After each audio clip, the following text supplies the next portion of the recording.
Asan Radyo təqdim edir. Maliyyə Bazarı.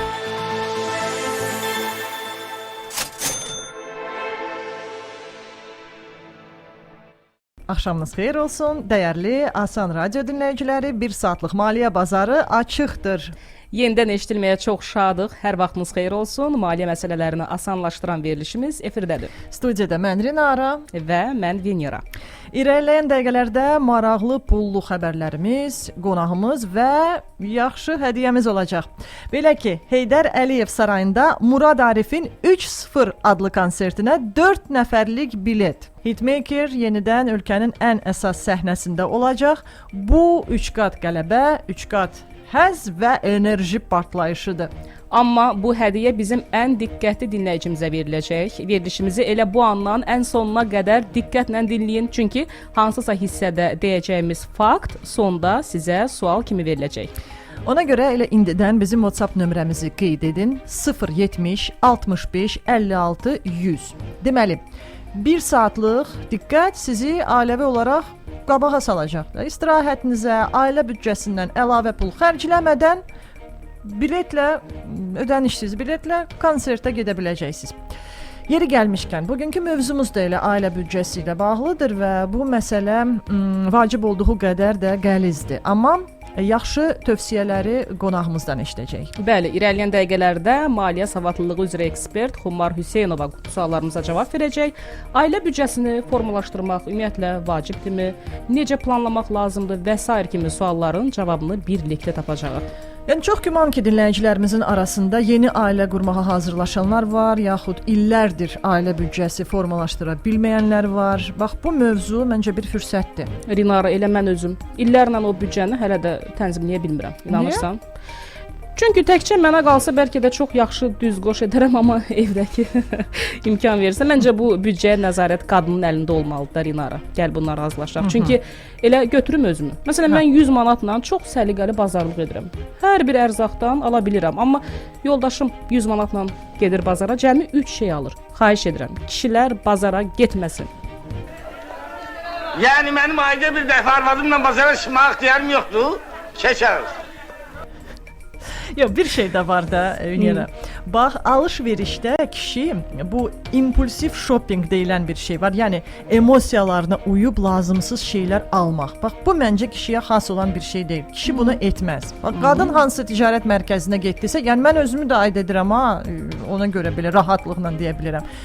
Yəni bütün geyim növlərinə baxacağıq. Bahalı ətirlərdən tutmuş, hansı bəzək əşyalarına qədər pul var, yoxdur, krizdə də olsa onu ala bilərik. Amma kişi uzaqbaşı bir köynə, bir ayaqqabı alıb çıxacaq.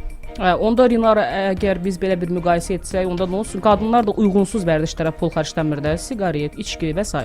Yəni bax, kişinin qırağa pul atmaq, bank hesabı açmaq kimi maliyyə savadı mən düşünürəm ki, daha çox inkişaf edibmi, yoxsa bəlkə kişi gələcəyə dair daha çox, yəni strateji plan qura bilir. Yəni sabah nə edə bilərik sualını verir. Amma Rinara, sabah dedin, mən ailədə uşaqların önəmini qeyd etmək istəyirəm bu mövzuda. Uşaqlara nə lazım olduğunu ana daha yaxşı hiss edir və daha yaxşı bilir. Çünki birbaşa ünsiyyətdə daha çox ana olur uşaqlarla. Ona görə sənə deyim ki, hətta bu anlayış bu gün yox, lap qədimlərdən gəlir. Bu tarixi faktlar əsasında sübut olunub ki, qədimdə kişilər ovluyurmuş, əkin biçində məşğul olub evə qazanc gətirirmiş və o qazancı da qadın özü idarə edirmiş.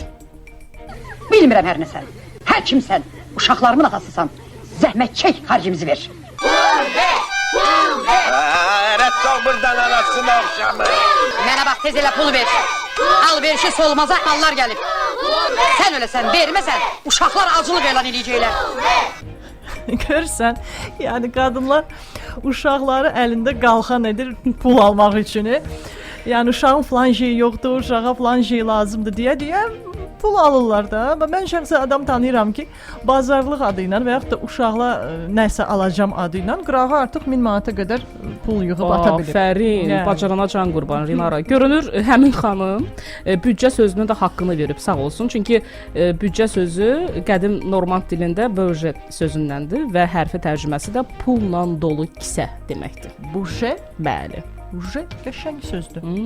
Yeri gəlmişkən, bax bu sözlər, sözlərin mənaları və ümumiyyətlə ilk ağla gələn ki, mən bununla bağlı kimdən soruşum? Artıq süni intellekt kimi bir yenə. dostumuz var. Hə, mən mövzu ilə bağlı açığı səndən əvvəl süni intellektlə söhbət eləmişəm. Süni intellekt məndən hörmətli olub da. Yəni. Yox, biz xeyli yazışmışıq.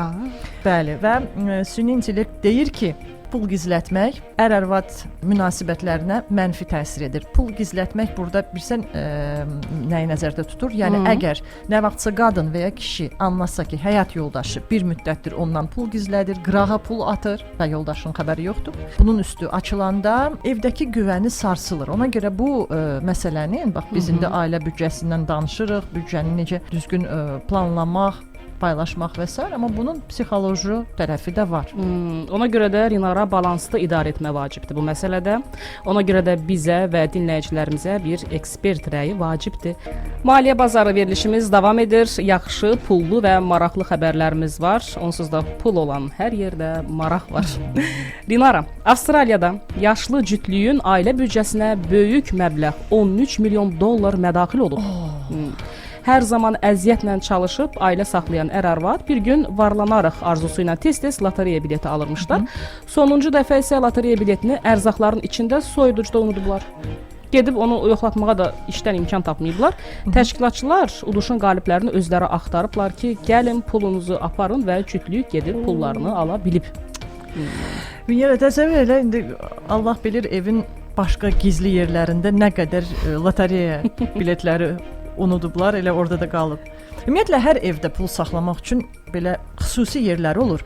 Məsələn, o servantda ən yuxarı rəfdə Madonna servisinin içində ya da sən məsələn hansı yerləri bilirsən? Mən məsələn yorğan döşək yüklərin altı var da, ora sarsılmaz seyf rolunu oynayır və hətta yükün ən axırıncı döşəyin altına əlini sal, orada əlinə pul dəyəcək deyirlər. Sonra paltar şkafları olur. Orada da mövsümə uyğun olmayan rəfdə yaxşı pul gizlətmək olar da. Məsələn, qışdısa yay paltarlarının arasında, yaydısa qış paltarlarının altında. Bəli, bəli. Amma Rinara, gəl razılaşaq ki, seyflərin seyfi, bankların bankı evin nənəsidir. Mən belə düşünürəm. Çünki saxlamalı olduğun pulu verirsən ona, corabında, qoyun cibində saxlayır və o əmanətə də heç vaxt xəyanət toxunmur. Yox, doğrudan da bax sən pul gizlətməli olsan, onu seyfə qoyacaqsan, yoxsa nənəyə verəcəksən? Nənə. Bəli. Məşhur Amerikalı rejissor David Lynch'in uzun illər yaşadığı Los Angeles təpələrindəki malikanəsi satılsa, Rinara, tanınmış el dilində desək makler Mark Silver'in büdcəsinə yaxşı məbləğ mədaxil ola bilər.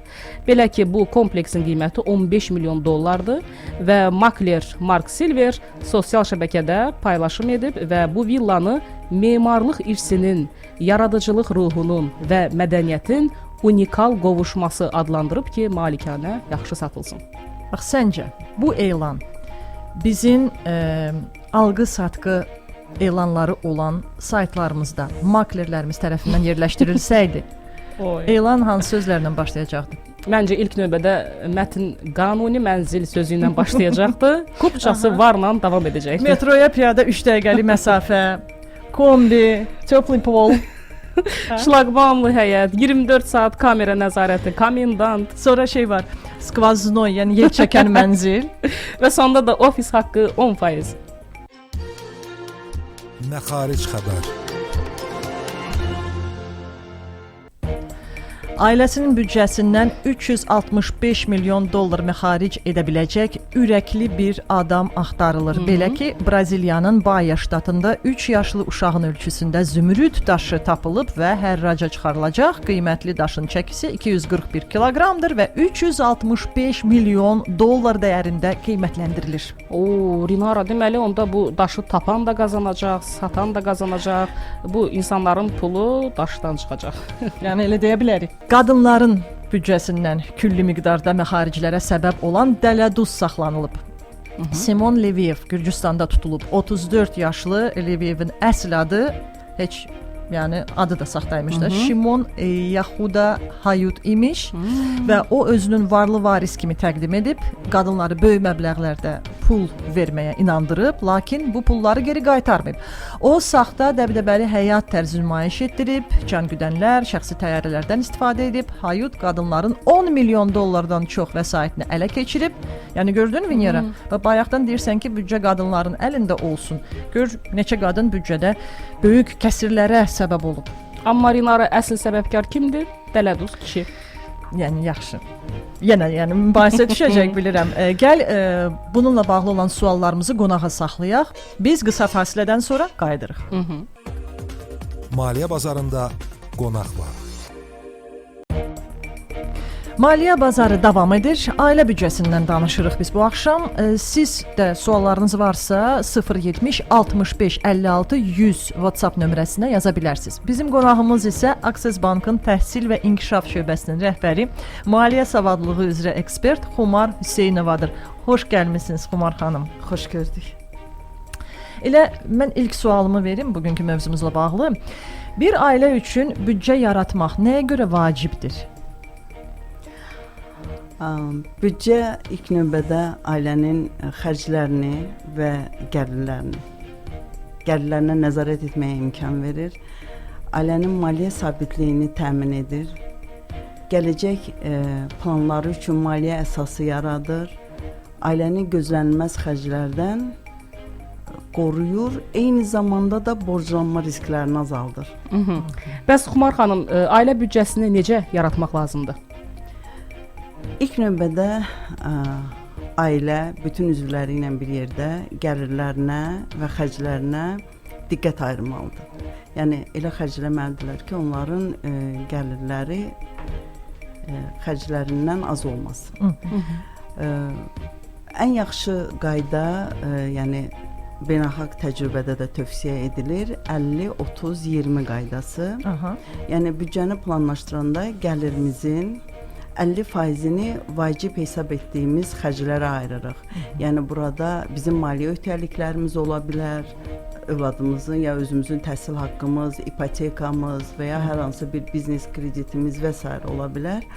Bundan başqa bazarlıq xərclərimiz, vacib olan xərclər, indi ailələrdən asılı olaraq dəyişir. Bu 50%-i əhatə eləməlidir. 30% isə bizim şəxsi və əyləncə xərclərimizə ayrıla bilər. 20% isə mütləq yığıma getməlidir. Hətta bəzi mənbələrdə belə göstərirlər ki, qızıl 20% özünüzə xərcləyin. Özünüzə xərcləyin, yəni yığıma ayırın. Bundan sonra o əyləncə və digər xərclərdə ki, hansı ki biz çevik ola bilirik, onlarda da qənaət etmək çox arzu olunandır. Onda mən belə başa düşürəm ki, bu balans pozulanda elə problem yaranır. Çünki bir də görürsüz ki, ailə üzvlərindən kimsə əyləncəni daha üstün tutur, məsələn, və yaxud da hər hansısa bir kifayət qədər bahalı olan bir şeyi əldə etmək istəyir. Bunun üçün deyək ki, uşaqlar məsələn ola bilər, valideynləri buna razı salmağa çalışırlar və s. Yəni bax bu məsələni necə həll etmək olardı? Siz öz təcrübənizə görə nə məsləhət görərdiniz? Bilirsiniz, baxın biz deyirik ki, ailə büdcəsi planlaşdırılır. Yəni plan. Deməli bu plana ailənin bütün üzvləri sadiq qalmalıdırlar. Bir mənalı ciddi disiplin olmalıdır və belə olmasa siz deyən kimi bu belə deyim, problemlərə, yumşaq desək problemlərə aparacaq və təkcə planı tərtib eləmək hələ işin başa çatması demək deyil. Onu çox ağıllı, şəffaf, güvənli həyata keçirmək lazımdır. Yəni uşaqların rolundan danışsaq burada, biz gərək uşağa izah etməliyik, başa salmalıyıq ki, sən də bu ailə büdcəsinə məcbursan ki, itaət edəsən, amma bəzən də uşaqların yaşı kiçikdirsə, biz onda uşaqları bu rola necə cəlb edə bilərik? Uşaqlar, sizə deyim ki, müşahidələrimə və bu sahədə olan təcrübəmə görə uşaqlar bizim büdcə planlamamızda olduqca əhəmiyyətli yer tuturlar. Onlara bizim mentalitetdən nə müşahidə eləyirəm, biz resurslarımızı uşaqlara çox səxavətlə ayırırıq. Həm vaxt resursumuzu, həm maliyyə resursumuzu. Məsələn, biz maliyyə savadlığı seminarlarına böyükləri cəlb edəndə bəzən çətinlik yaşayırdıq. Amma elə ki, uşaqlar üçün hər hansı bir kursların müsabiqəsini təşkil edirdik, valideynlər dərhal uşaqların yanındaydı, onlara dəstək olurdu, platformada qeydiyyatdan keçsinlər, öyrənsinlər. Yəni, bir mənalı uşaqların maliyyə savadlığı ilə, belə deyim, pulu tanıyandan məşğul olmaq lazımdır. Hətta siz çox maraqlı mənbələr var, xarici ədəbiyyatlar bu sahədə, hansı ki biz onların da təcrübəsindən faydalanırıq. Orada bir mənbədə deyir ki, biz deyir uşaqlara, demək, ümumiyyətlə insanlara ilk pul, kredit və təqaüd verməmişdən əvvəl onların maliyyə savadlılığının olduğuna əmin olmalıyıq. Çünki deyir biz, baxın deyir, sürücülük vəsiqəsi olmayan insanlara sükanı etibar etmirik. Onda necə olur ki, maliyyə savadlığı olmayan adamlara pulu etibar edirik? Hər ikisi gətirir eyni çətinlikləri və problemlərə çıxardır. Bu mənbəni mən sizə deyim, Leibovitz J. adlı Amerika iqtisadçısı, bu onun Financial Education kitabındadır və o kitabın əsasında Mərkəzi Bankın virtual təhsil platformasında çox gözəl maarifləndirici bir kurs da yaradılıbdır ki, bundan həm müəllimlər, valideynlər və insan resursları üzrə mütəxəssislər faydalana bilər. Bax, məsələn, indi bəzi özəl məktəblər var ki, orada artıq ödəniş, yəni uşaqlar kart vasitəsilə ödəniş edirlər. Belə amma kart valideynlərin nəzarəti də burada var, əlbəttə ki. Amma ayrıca olaraq, yəni məktəbdə, mən məsələn öz şagird olanda o illərdən götürürəm, bizə pulla bağlı heç kim heç bir şeyi öyrətmirdi, demirdi. Sadəcə, yəni riyaziyyat fənni var idi. Bunu biz heç cür pulun, yəni o büdcənin formalaşdırılması və s. bununla heç bir əlaqə yox idi. Yəni bizim ağlımızda heç bir əlaqə yaranmırdı. Saymağı öyrənmək başqa, amma pulu idarə etmək başqa. Biz sadəcə bizə verilən yemək pulundan biraz qırağa qoya bilirdik. Yəni bizim anlayışımızda o da qoya bilirdik. Bəli, əgər qoya bilirdiksə. Siz ümumiyyətlə hər hansısa biz bəlkə sizin elə siz xarici təcrübədədiniz. Bəlkə hər hansısa bir tövsiyəniz və məsləhətiniz, məsələn, siz özünüz necə görərdiniz bu məsələni? Sırf uşaqların deyək ki, büdcənin formalaşması məsələsini. Baxın, mən indicə virtual təhsil platforması ilə danışdım Mərkəzi Bankın. Orada biz çox gözəl dərslər yaradırdıq. Onlardan biri də uşaqlar və pullar dərsi idi. Bu dərsi hətta 3 dildə biz yaratdıq. Niyə? Çünki o uşaqlar başqa-başqa dillərdə təhsil alır. Hər kəs üçün bu maraqlı, rahat əlçatan olsun deyə. Orada biz maliyyə savadlığının bütün komponentlərini əhatə edən balaca dərslər götürdük. Məsələn, uşaqlara öz anlayacaqları dildə milli pul nişanlarımızdan danışdıq. Onlara istəkləri ilə ehtiyacları arasında xətti görməyi aşıladıq. Sonra pulların elektron ödənişlər, kiber təhlükəsizlik, hansı ki onları anlayacağı dildə.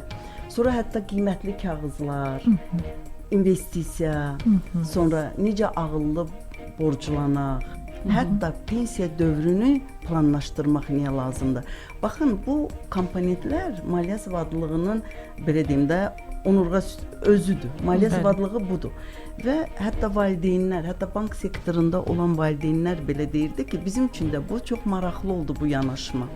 Təbii ki, çox erkən bu bilikləri alan uşaqlar sonra düzgün maliyyə davranışı da göstərəcəklər. Maliyyə işlərini də düzgün, rasional planlaşdıracaqlar. Məktəblərdə var, məktəblər böyük maraq göstərdilər. Baxın bu layihələrə, indi də göstərirlər və biz bu işlərimizi davam elətdiririk. istər böyüklərə, böyüklərin vasitəsilə uşaqlara ya birbaşa özümüz uşaqlara çıxırıq və onların maliyyə savadlığı, maliyyə məlumatlılığına nail olmağa çalışırıq. Biz bayaqdan Rinara ilə büdcəyə nəzarət daha çox kimdə olmalıdır haqqında mübahisələrə düşmüşük və istəyirik ki, siz bir ekspert kimi bu məsələyə fikrinizi bildirəsiniz. Bəs sizcə ailədə büdcəni konkret olaraq kim idarə etməlidir? Əslində bütün ailə üzvləri bu büdcə ilə bağlı detallardan məlumatlı olmalıdırlar. Bu bir növ bizim necədir? Gəlin bir layihə kimi baxaq. Layihəni planlaşdıranda bütün tərəfdaşları cəlb edirik, düzdür? Və nə qədər çox tərəfdaş, yəni bu layihənin nəticəsinin təsir edəcəyi, nə qədər çox insan planlamaya cəlb edilsə, o qədər də layihəni həyata keçirmək rahat olur. Eləcə də büdcə. Hər kəs orada məlumatlı olmalıdır, fikrini deməlidir. Amma təbii ki, liderliyi daha çox maliyyə savadlığı, daha çox bunun dəyərini bilən birisi aparmalıdır. Və bu mütləq burada şəffaflıq və etibarlılıq olmalıdır.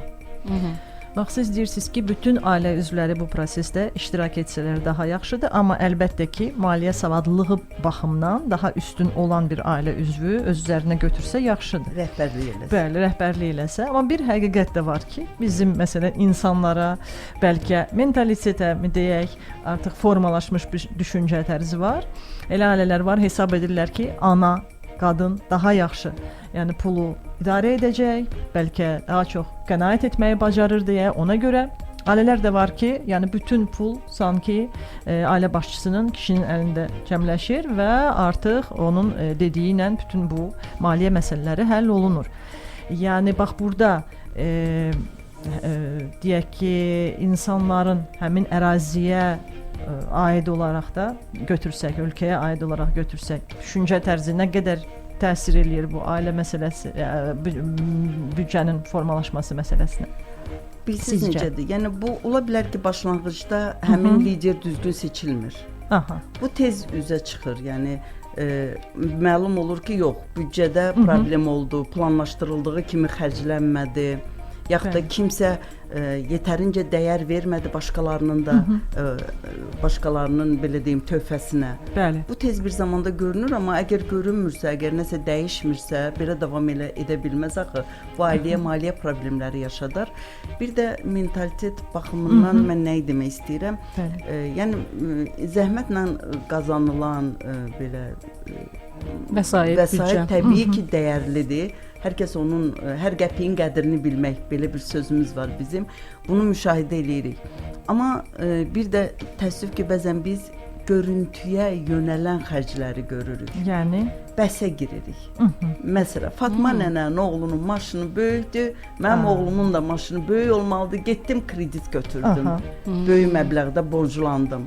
Yaxud da ki, ad günü falan restoranda oldu. Niyə mənim nəvəmin də ad günü?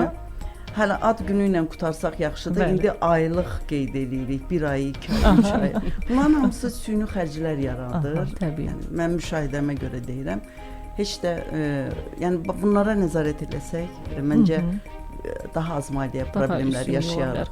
Ümumiyyətlə indi biz büdcənin idarə olunmasına daha çox danışdıq, amma büdcəni yaratmaq da məncə çox mənsul bir işlərdəndir və daha çətindir. Yəni idarə etmədən çətin o büdcəni yaratmaqdır. Bununla bağlı indiki zəmanədə xərclərimizin daha çox artdığı bir dövrdə, indi bayaq qeyd etdiniz o dəbdəbəli həyatdan daha çox uzaqlaşsaq, amma başqa hansı sizcə metodlar ola bilər ki, ailə büdcəsini yaxşı formalaşdıraq, sağlam şəkildə? Mütləq məsələn maaşımız, ailə üzvlərinin stabil maaşları var, yaxud da ki digər gəlirləri var, amma digər gəliri elə onu vurğulamaq istəyirəm ki, ikinci gəlir mənbəyi yaratmaq olar. Məsələn, mən nə müşahidə edirəm, bizim biznesdə işləyən həmkarlarım var, onlar həm də universitetdə dərs verirlər. Bu əlavə bir gəlir mənbəyidir. Sonra hobbilərini işə çevirirlər, gəlir mənbəyinə çevirirlər.